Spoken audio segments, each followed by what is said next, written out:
नमस्कार, आदाब। मैं अनूप सोनी क्राइम पेट्रोल सतर्क के ब्लैक हेडलाइंस अध्याय के आज के एपिसोड में आप सबका स्वागत करता हूं।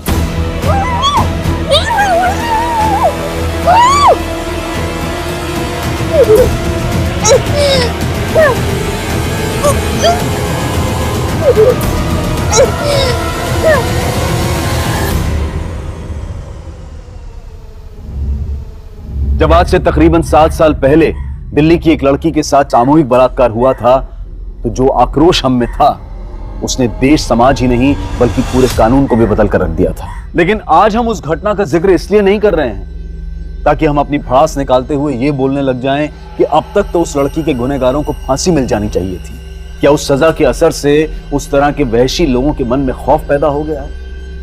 क्या उस तरह की क्रूरताओं का आज अंत हो गया है? अंत तो छोड़िए, ऐसा लग ही नहीं रहा है कि ऐसी घटनाएं कम भी हो रही हैं। आए दिन कोई ना कोई ऐसी घटना जरूर हो जाती है जो पिछली घटना से ज्यादा भयानक होती है। आखिर कब तक हम यूं शर्मिंदा होते रहेंगे? कब तक हमारे देश की महिलाएं इस तरह के खौफ में जीती रहेंगी? आज का एक केस सदियों से उठ रहे औरतों के एक सवाल की प्रासंगिकता यानी कि रेलेवेंस को 21वीं सदी में भी दोहरा रहा है। क्या 21वीं सदी में भी औरत होना पाप है?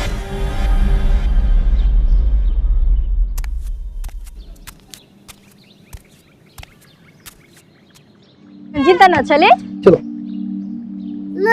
डॉक्टर देखिए ना, इसे क्या हुआ है? सुबह से कुछ नहीं खा रहा है और रोए जा रहा है सुबह से। आप घबराइए मत, मैं देखती हूँ। मैं आती हूँ वरना। चलिए। क्या हो गया मेरी बेबी को? हो गया, बस बस बस बस। मैंने आपसे कहा था ना, इसे अपने दूध के अलावा और कुछ नहीं देना। मैडम उतना दूध हो ही नहीं रहा है और ऐसे इसका पेट नहीं भरता है। ठीक है, मैं इसके लिए दवाई दे रही हूँ और आपके लिए टॉनिक। अपना ध्यान रखिए वरना बच्ची का ध्यान कैसे रखेंगी आप?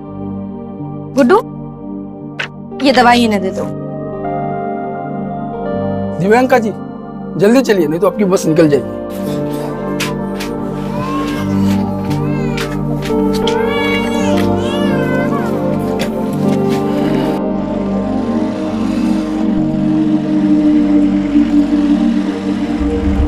अरे भाई जरा रुको ना भाई, ओ भाई जरा रुको। Thank you Anna, bye bye bye.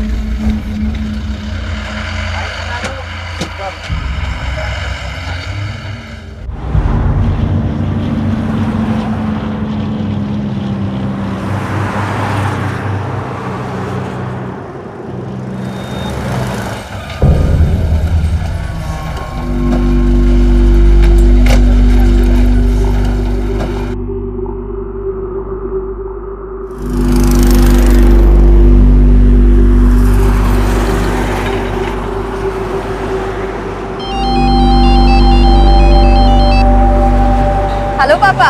घर पहुंच गई बेटा? अभी कहाँ, अभी तो सिर्फ टोल प्लाजा पहुंची हूँ। अच्छा सुन, मैंने तेरे स्किन वाले डॉक्टर को अपॉइंटमेंट के लिए फोन किया था। कल की कोई अपॉइंटमेंट नहीं मिल रही है, लेकिन हाँ आज शाम 7 बजे की एक अपॉइंटमेंट मिल रही है। बता क्या करना है? आज शाम 7 बजे बहुत लेट हो जाएगा पापा। ठीक है, मैं परसों के लिए ट्राई करता हूँ। नहीं पापा, मैं एक काम करती हूँ, अभी घर चली जाती हूँ और वहाँ फ्रेश होके फिर डॉक्टर के पास चली जाऊंगी। वैसे भी स्वामी डॉक्टर की अपॉइंटमेंट नहीं मिलती। ठीक है बेटा। पापा आप घर कब आ रहे हो? पिछले वीकेंड भी घर नहीं आए थे। बेटा पिछले वीकेंड पे यहाँ बहुत काम था, लेकिन इस वीकेंड पे पक्का मिलेंगे। बाय पापा।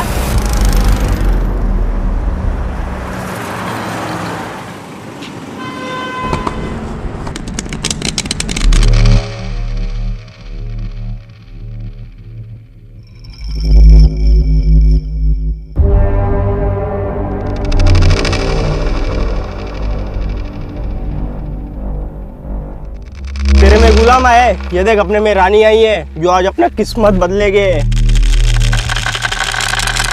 अबे तेरी किस्मत कभी नहीं बदलेगी। साले चीटिंग करते हैं, पत्ते लगाते हैं हम। हट।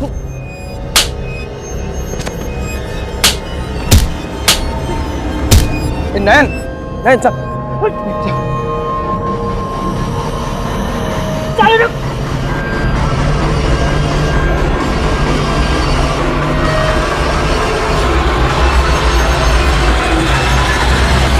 अबे रुक, अबे पागल है क्या? अबे तुझे पता तो है कि मुझे किडनी का प्रॉब्लम है, क्यों भगा था इतना? साले बीबी का किडनी लगा लेना। अबे बीवी का नाम मत ले यार, आज उसी की वजह से जिंदा हूं मैं। अबे जितना दिन जिंदा है ना ऐश कर ले, समझा? ये ले, शाम को दारू का इंतजाम कर।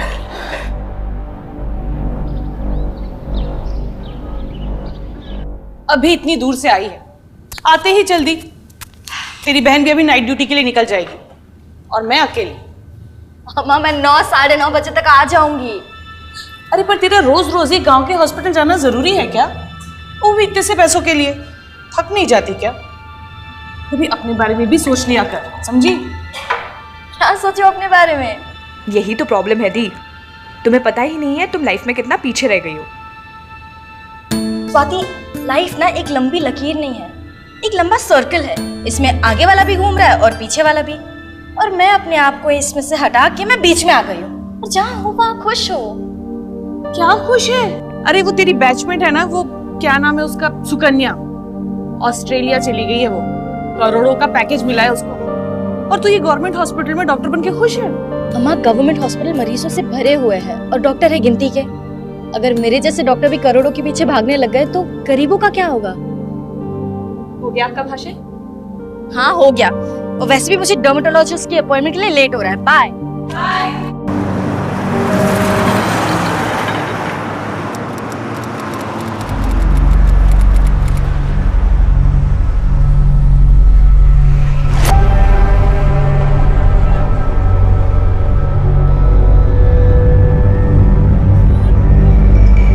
अरे यार, ये छोटू दारू लाने गया या अपना किडनी बदलवाने गया?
अरे यार, आई नहीं अभी तक वो।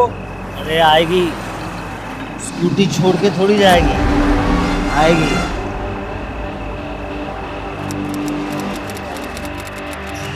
रुक जाइए।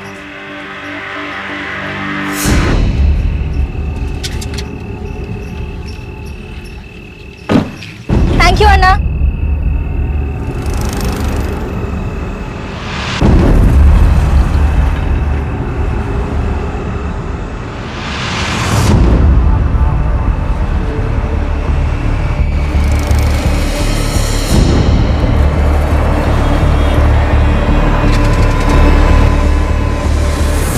वो मैडम, आपकी टायर पंक्चर है।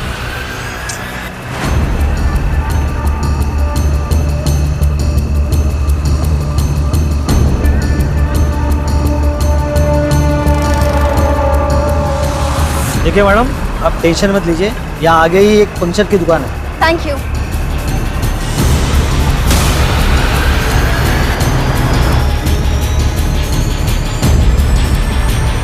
अरे मैडम देखिए, आप रहने दीजिए, मेरा लड़का ये पंक्चर लगवा के आएगा।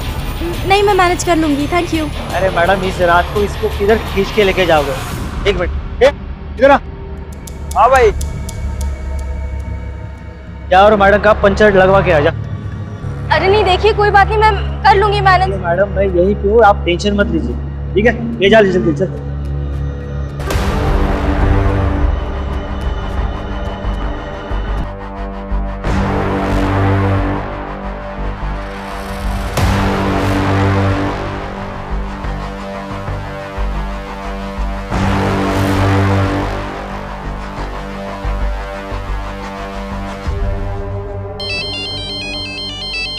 हाँ दी। हेलो स्वाति, मेरी स्कूटी यहाँ टोल नाके के पास पंक्चर हो गई है और एक ट्रक ड्राइवर ने अपने आदमी को भेजा है पंक्चर ठीक कराने। तो प्रॉब्लम क्या है? यहाँ बहुत अंधेरा है और आसपास सिर्फ ट्रक्स ही नजर आ रहे हैं। स्वाति मुझे बहुत डर लग रहा है। तो तू टोल नाके के पास चली जाना। अगर मैं यहाँ से गई और उन्होंने मेरी स्कूटी गायब कर दी तो तू ही बता मैं क्या करूं।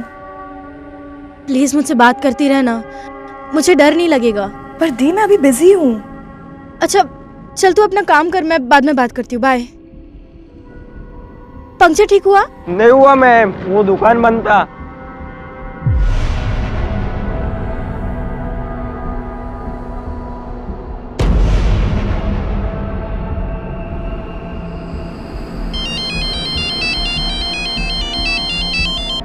अब क्या है दी? स्वाति पंक्चर शॉप बंद है। तो एक काम करो, स्कूटी छोड़ो, कैब लो और घर जाओ। वैसे भी काफी रात हो गई है और बार बार मुझे कॉल मत करो, मैं बहुत बिजी हूँ। स्वाति सुन,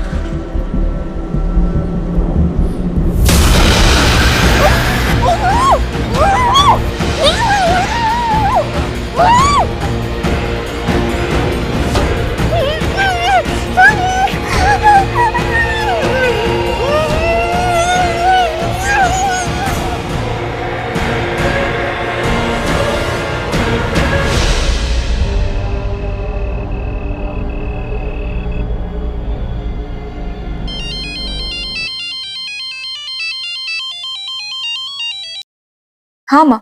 स्वाति, प्रियंका अभी तक आई नहीं। अब तक नहीं पहुंची? नहीं, और उसका फोन भी बंद आ रहा है। अम्मा उसके फोन की बैटरी चली गई होगी। मेरी अभी थोड़ी देर पहले उससे बात हुई थी, वो टोल प्लाजा के पास थी, उसकी स्कूटी पंक्चर हो गई थी। और तूने मुझे बताया भी नहीं। अरे अम्मा आप टेंशन क्यों ले रहे हैं, वो आ जाएगी अभी।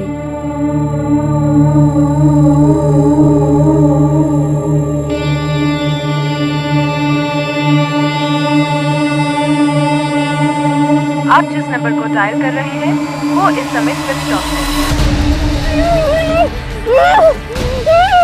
मैडम, अगर आप कोऑपरेट करोगे ना तो हम भी आपको कोऑपरेट करेंगे।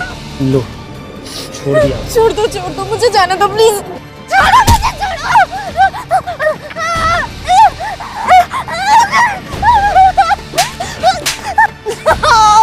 मुझे प्लीज, छोड़ो।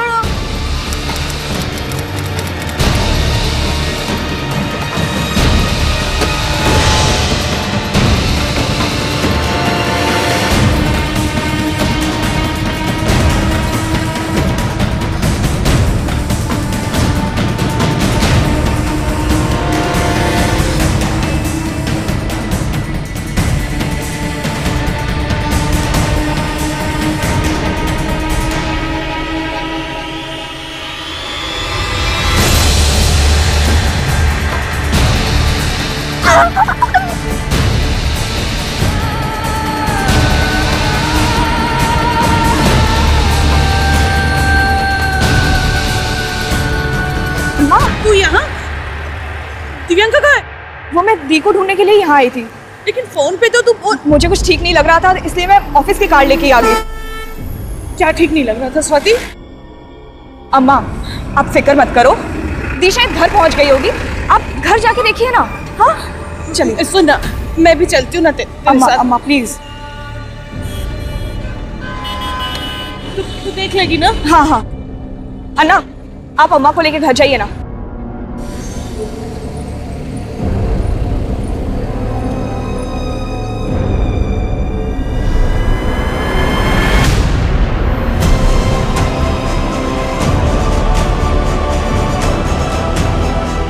देखिए, यहाँ हम पेट्रोलिंग पे हैं और ऐसा कुछ भी गलत नहीं हो सकता। ये जगह बिल्कुल सेफ है। मेरी बहन बहुत घबराई हुई लग रही थी, उसने यहीं से कॉल किया था। मुझे कुछ ठीक नहीं लग रहा है, आप प्लीज कुछ करिए ना। देखिए, आप परेशान मत होइए, आप एक काम कीजिए, थाने जाइए और वहाँ जाके अपनी कंप्लेंट दर्ज करवा दीजिए।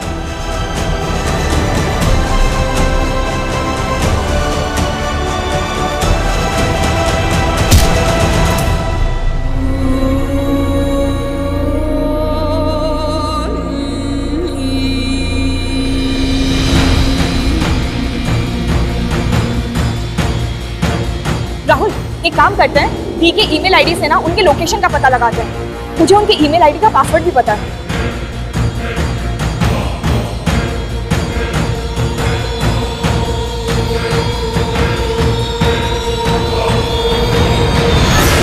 क्या हुआ?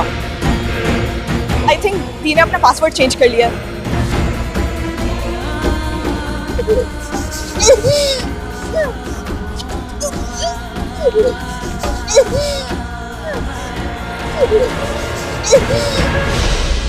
क्या जय 11 बज रहे हैं और दिव्यंका अभी तक नहीं आई है? इसीलिए तो डर लग रहा है। या एक काम करो, तुम और स्वाति अभी पुलिस स्टेशन जाओ और कंप्लेंट फाइल करो। मैं भी बस यहाँ से निकलता हूँ, ठीक है? ठीक है।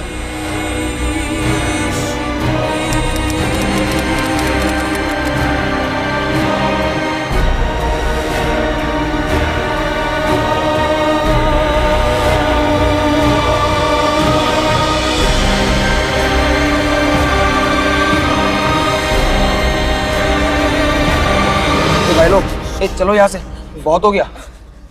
ए तू फट्टू है, हमने समझा ना, तेरी किडनी खराब है, तू सिर्फ चुपचाप खड़ा रह और मजे देख। अरे भाई, इसको कुछ हो गया तो अरे लेने के देने हो जाएंगे। चलो यहाँ से।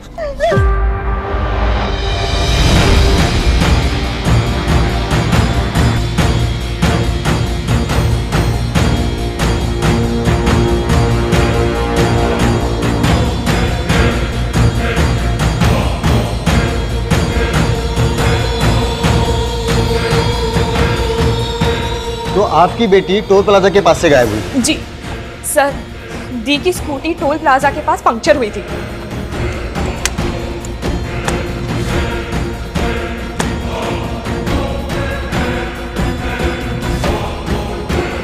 दीदी ने यह भी बताया था कि वहां पे एक ट्रक खड़ा था।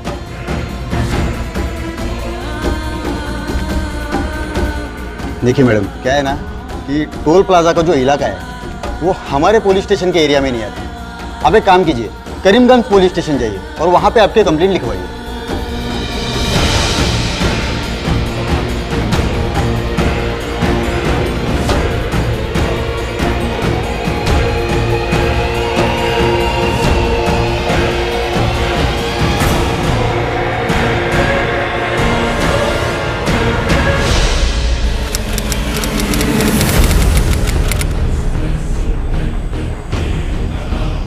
एक मिनट सर, मेरी बेटी दिव्यंका कहीं मिल नहीं रही है।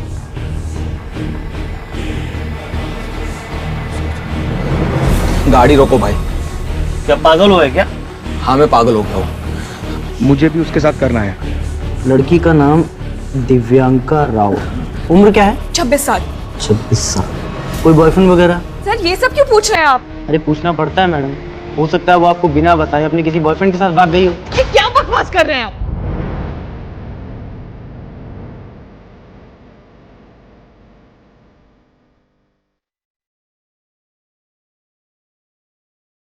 ये लीजिए, जो भी हुआ इस पे लिख दीजिए।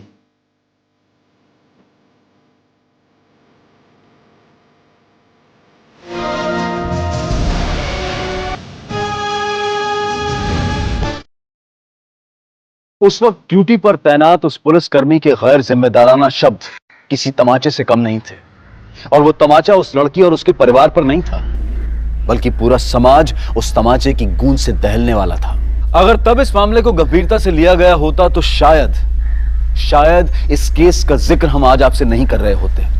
ये एक ऐसी लापरवाही थी जो पुलिस डिपार्टमेंट के लिए एक काला धब्बा साबित होने वाली थी, और इस लापरवाही का अंजाम बहुत ही ज्यादा डरावना था।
हेलो।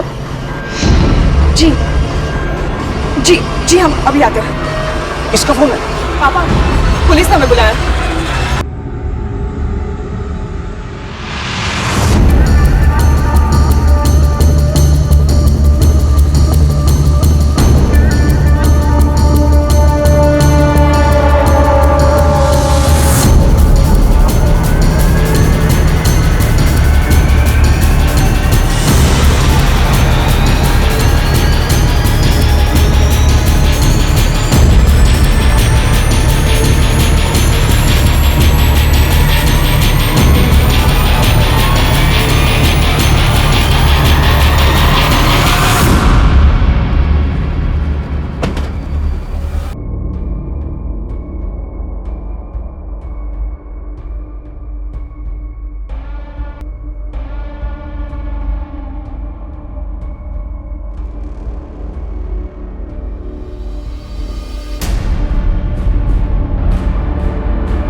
क्या ये दिव्यांका?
दिव्यांका के सामूहिक बलात्कार और उसकी हत्या के बाद यह केस हमारे देश के लिए एक बहुत बड़ा मुद्दा बन गया था। बड़े बड़े राजनेता और सेलिब्रिटीज अपनी प्रतिक्रिया देने लगे थे और जिन पुलिस कर्मियों ने दिव्यांका की मिसिंग रिपोर्ट फाइल नहीं की थी उन्हें सस्पेंड कर दिया गया था। और इस केस की जांच के लिए तुरंत ही एसआईटी का गठन किया गया और जांच का जिम्मा एसपी आदिल खान को सौंप दिया गया।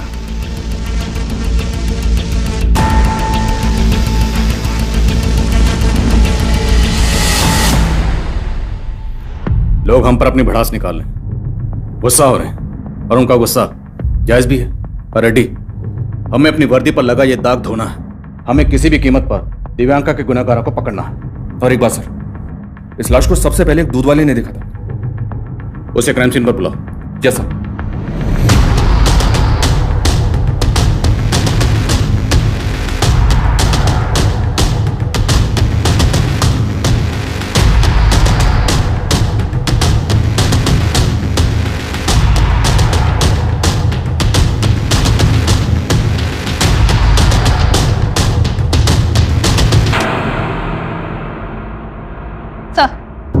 सर, इसी ने सबसे पहले दिव्यांका की डेड बॉडी को यहाँ पे देखा था। साहब, मैं रोजाना सुबह 5 बजे के आसपास यहीं से दूध बेचने के लिए जाता हूँ तो देखा कि यहाँ आग जल रही है। तो मैंने सोचा कि हो सकता है किसी ने रात को हाथ सेकने के लिए आग जलाई हो और बुझाना भूल गया हो। तो मैं चला गया, लेकिन वापस जब मैं 8 बजे के आसपास आया यहाँ पे तो देखा ये तो लाश है जो जल रही थी।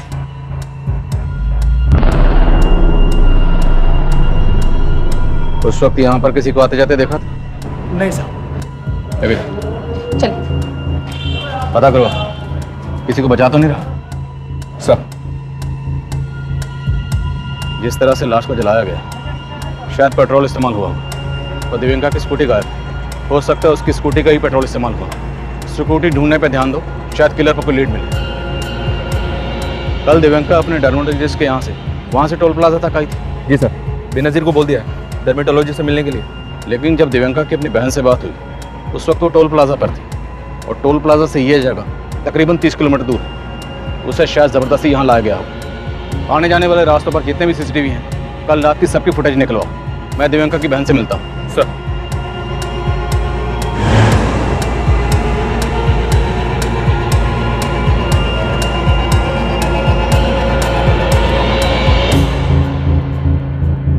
मैम, दिव्यांका मुझसे रोजेशिया का ट्रीटमेंट ले रही थी।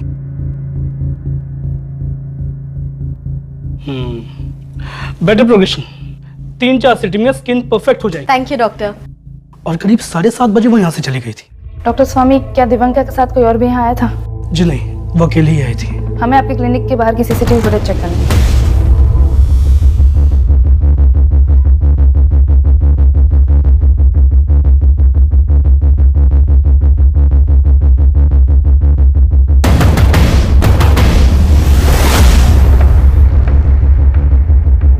देखिए, मैं समझ सकता हूँ इस वक्त आप किस तकलीफ से गुजर रहे हैं, पर हमारा आपसे बात करना बेहद जरूरी है। जब हम गुहार लगा रहे थे तब आप कहाँ थे?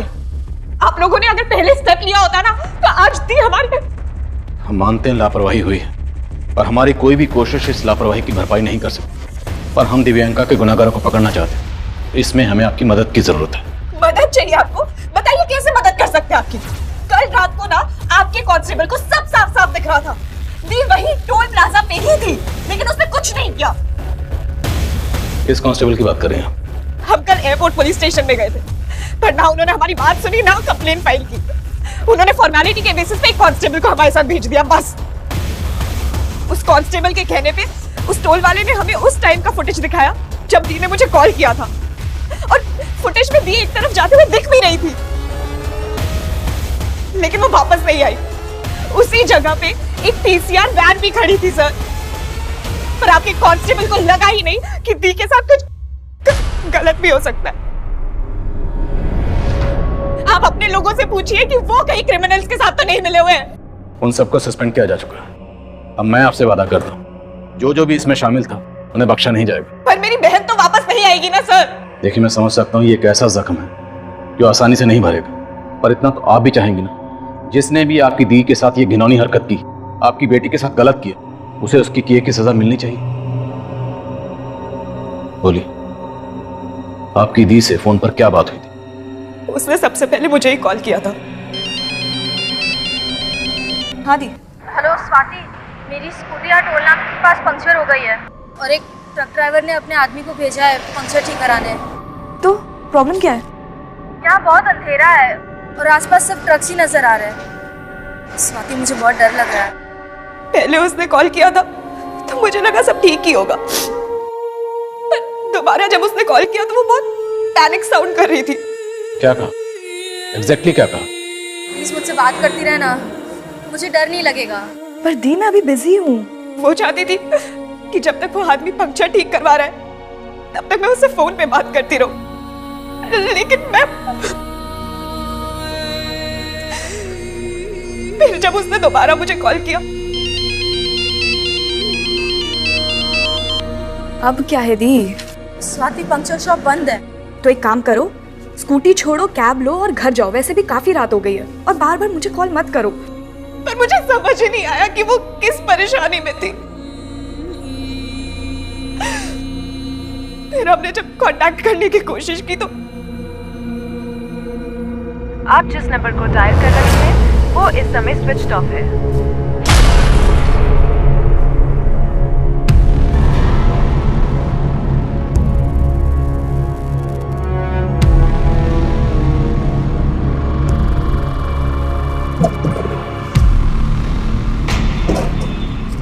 टोल प्लाजा की कल रात की पूरी फुटेज निकलवाओ।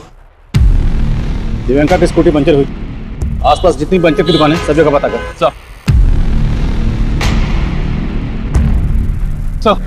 सीसीटीवी फुटेज रेडी है, चलो।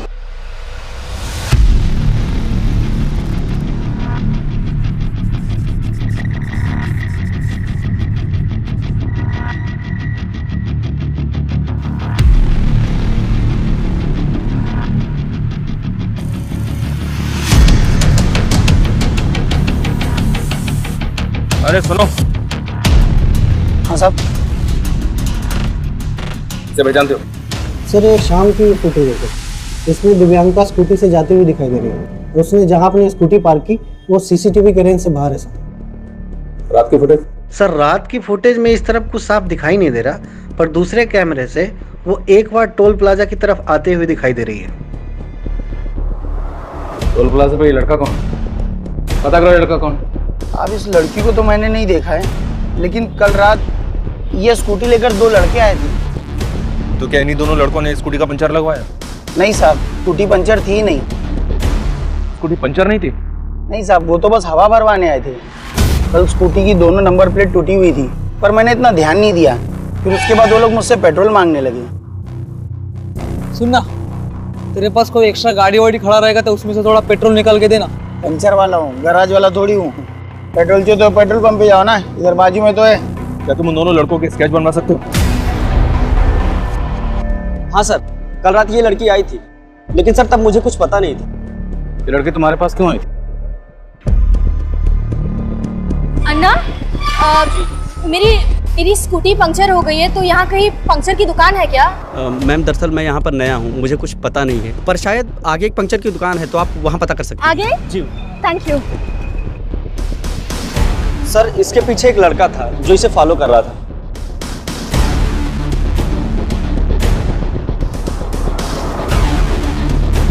कौन था लड़का? सर उसे नहीं जानता। किसी फोटो दिखाओ, क्या उसमें वो लड़का दिख? आओ। जी।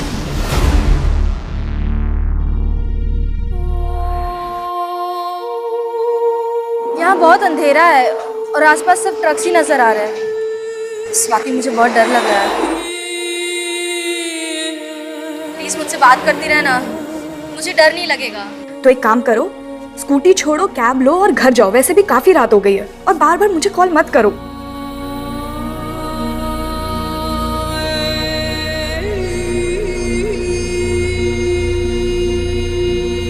पापा, आप घर कब आ रहे हो?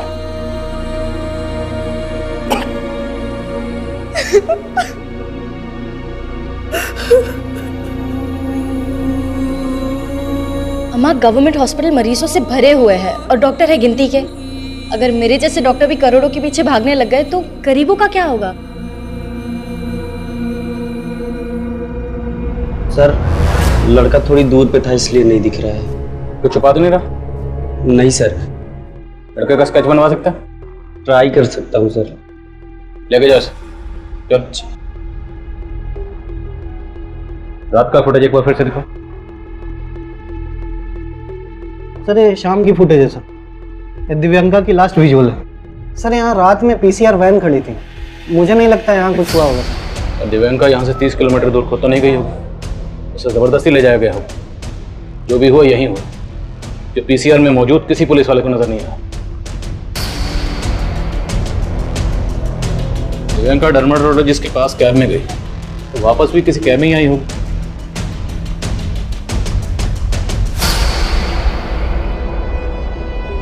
स्वाति ने बताया था कि दिव्यांका की स्कूटी का पंचर लगवाने वाला कोई ट्रक वाला था, और डे फुटेज में एक ट्रक दिखाई दे रहा है।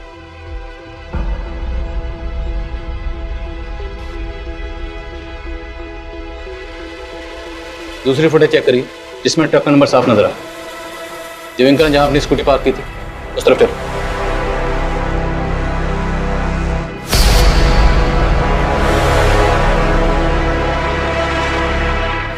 स्कूटी यहां खड़ी थी और ट्रक वहां से। पूरा एरिया स्कैन करो।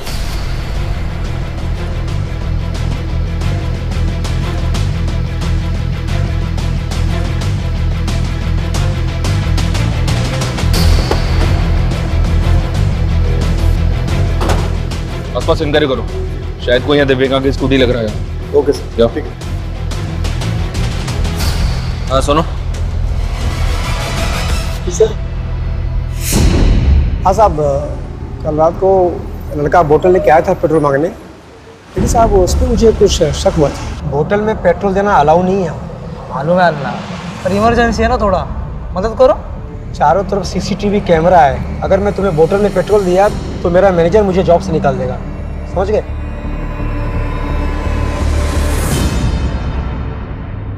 सर वो लड़का मुझे ठीक नहीं लगा था। जब मैं उसके पीछे गया तो देखा वहाँ स्कूटी पे दूसरा लड़का बैठा था और वो दोनों लड़के उस स्कूटी से चले गए। क्या यही स्कूटी थी? हाँ साहब, स्कूटी इसी रंग की थी।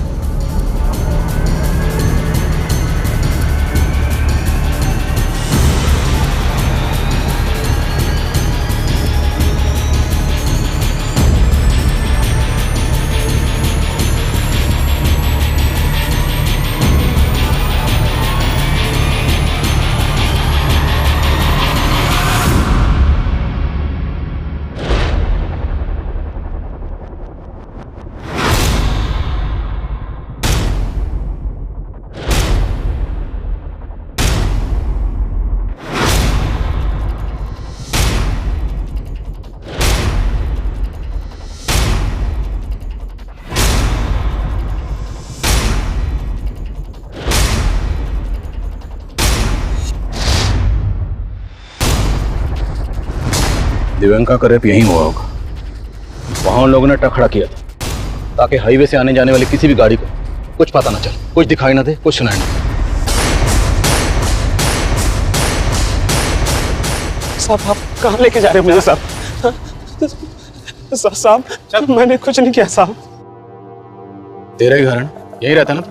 जी साहब। कल रात तेरे घर के सामने यहाँ पर एक लड़की के साथ इतना कुछ हुआ, तुमने कुछ नहीं देखा? शामिल है ना इस सब में तो भी? नहीं साहब, मैं रहता यहाँ जरूर साहब, लेकिन रात को निकल जाता हूँ साहब, घूम घूम कर चाय बेचता हूँ साहब। कल रात क्या हुआ मुझे कुछ पता नहीं है साहब। कल रात यहाँ पे ट्रक खड़ा था, किसका है? साहब यहाँ पे तो बहुत सारे ट्रक आते हैं साहब, मेरी उनसे कोई बातचीत नहीं होती है साहब। यहाँ से सिर्फ 200 मीटर की दूरी पर पीसीआर वैन खड़ी थी। क्रिमिनल इतने बेखौफ थे। हमारे देश की महिलाएं खौफ में हैं, हम सब खौफ में हैं, क्योंकि इस देश में आम इंसान नहीं, अपराधी बेखौफ घूमते हैं, शहरों और पीड़ितों के नाम बदलते रहते हैं। पर अफसोस ये हैवानियत थमने का नाम ही नहीं लेती। फिर हम अपना गुस्सा दिखाते हैं। इससे पहले हम अपनी ये चर्चा शुरू करें, हमारे दर्शक जो इस वक्त हमें लाइव देख रहे हैं, सुन रहे हैं, वो अपनी प्रतिक्रिया हमको #खौफ-तेलंगाना पर भेज सकते हैं।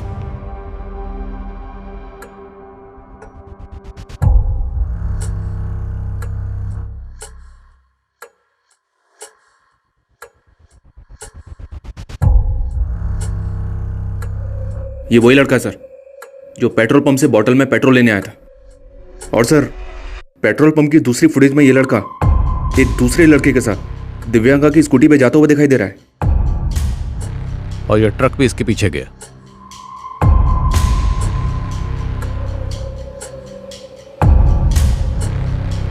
ये तो वही ट्रक है जो दिव्यांका की स्कूटी के पास भी नजर आ रहा था। मतलब साफ है ये ट्रक वाला भी सब में शामिल है। इस सब में 3 लोग शामिल हैं ये तो कंफर्म है। या 3 से ज्यादा भी हो सकते हैं। वो टोल प्लाजा पे काम करने वाला लड़का, वो एक स्केच बनवाने वाला था, रेडी हुआ? जी सर।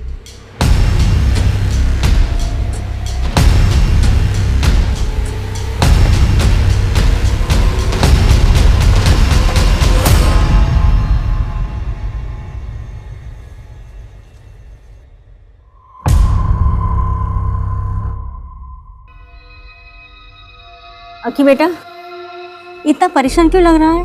अम्मी वो लड़की कौन सी लड़की? कौन लड़की मालूम नहीं अम्मी, एक लड़की मेरे ट्रक के नीचे आ गई अम्मी। क्या? मैं वहां से ट्रक लेके भाग आया, शायद वो लड़की मर गई होगी।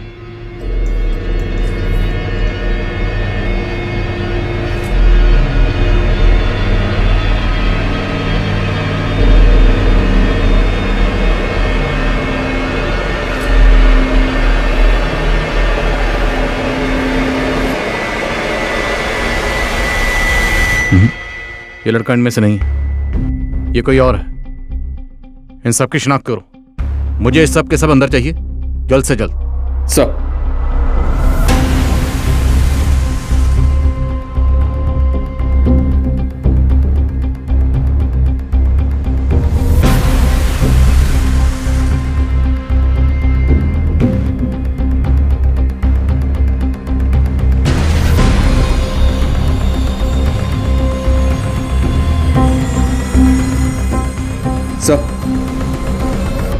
सर एक फुटेज मिली है जिसमें ट्रक का नंबर विजिबल है। ये देखिए सर, इस फुटेज में ट्रक का नंबर विजिबल है। इसके मालिक को उठाया तो उसने बोला कि अकील नाम का ड्राइवर इस ट्रक को चलाता है। अकील को उठाने के लिए मैंने भेजा है टीम को।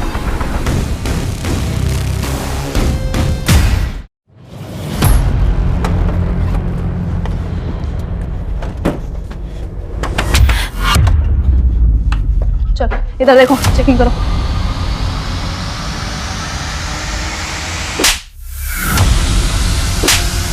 मेरे बेटे ने कुछ नहीं किया। बोल तेरे दूसरे साथी कहाँ है?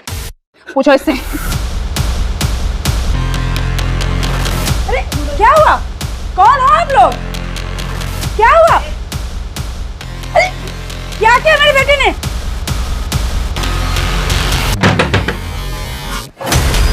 अरे अरे बोलो आप लोग, और ऐसे कैसे घुसे जा रहे हो? पकड़! एक लड़की का रेप किया है और जलाया है उसको।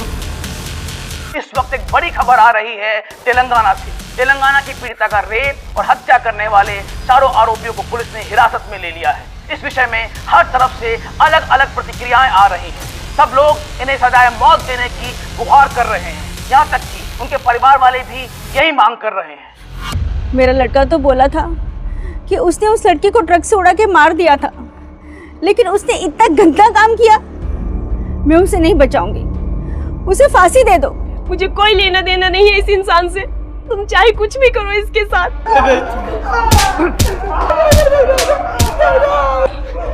रेप करेगा लड़की को, रेप करेगा। लेके चलो सबको, इन सबको क्राइम सीन पर लेके चलो, लेके चलो। चल।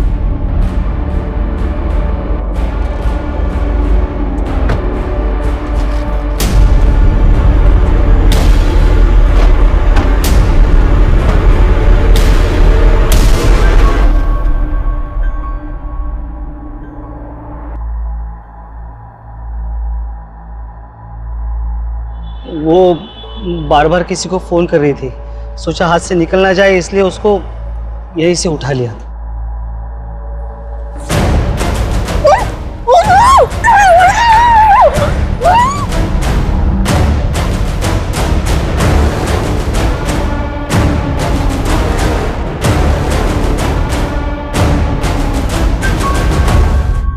सर, हम उसको उठा के यहाँ पे लेके आए। हम उसे ट्रक में डाल के दूर लेके गए और उसका स्कूटर भी ठिकाने लगाना था। तो उसका नंबर प्लेट तोड़ के सूरज और मैं स्कूटर में हवा भरने लेके गए। फिर ट्रक में छोटू का भी मन किया, फिर उसने भी उसके साथ सोचा उसको फेंक के कहीं जला दे। और इसीलिए हमें ज़्यादा पेट्रोल चाहिए था। वो पेट्रोल पंप वाले ने हमें बोतल में पेट्रोल भी नहीं दिया। और यहाँ से 5 किलोमीटर आगे जो दूसरा पेट्रोल पंप है, उससे बोतल में 2 लीटर पेट्रोल लिया और उसे यहाँ से 30 किलोमीटर दूर ले गया।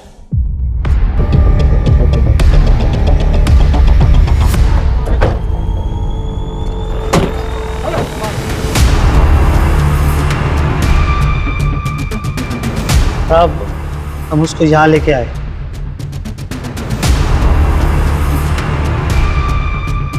मैं उसको जिंदा जला दिया।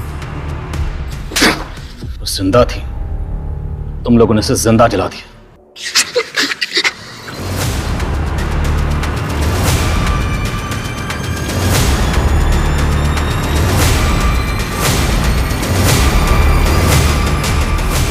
दिव्यांका एक ऐसी डॉक्टर थी जिसने अपनी काबिलियत का इस्तेमाल गरीब और लाचार लोगों का इलाज करने में किया। लेकिन आज हम ऐसी लाचारी से गुजर रहे हैं जहां हमें अकील, सूरज, नयन और छोटू जैसे वहशियों का कोई इलाज नजर नहीं आ रहा है। हम गुस्सा दिखाते हैं कि ऐसे गुनहगारों को बीच चौराहे में खड़ा करके सूली पर लटका देना चाहिए, उन्हें गोली मार देनी चाहिए। अब आप ही बताइए कि हम ऐसी सोच पर फूल चढ़ाएं या फिर कानूनी प्रक्रिया का इंतजार करें। ये हताशा, ये गर्मजोशी अब चरम पर है। हमें एक ऐसे निर्माण की जरूरत है, ऐसे माहौल की जरूरत है जहां महिलाओं के मन में ऐसे लोगों का खौफ खत्म हो जाए, बल्कि उन वैश्यों के मन में ऐसा खौफ पैदा हो कि वो इस तरह की क्रूरता करने से पहले 1000 बार सोचें। अब मैं अनूप सोनी आपसे विदा लेता हूं, फिर मुलाकात होगी क्राइम पेट्रोल सतर्क के ब्लैक हेडलाइंस अध्याय में एक और नए केस के साथ। और याद रखें, क्राइम और आपके बीच में सिर्फ इतना फर्क है कि आप कितने सतर्क हैं। सतर्क रहें, सुरक्षित रहें। जय हिंद।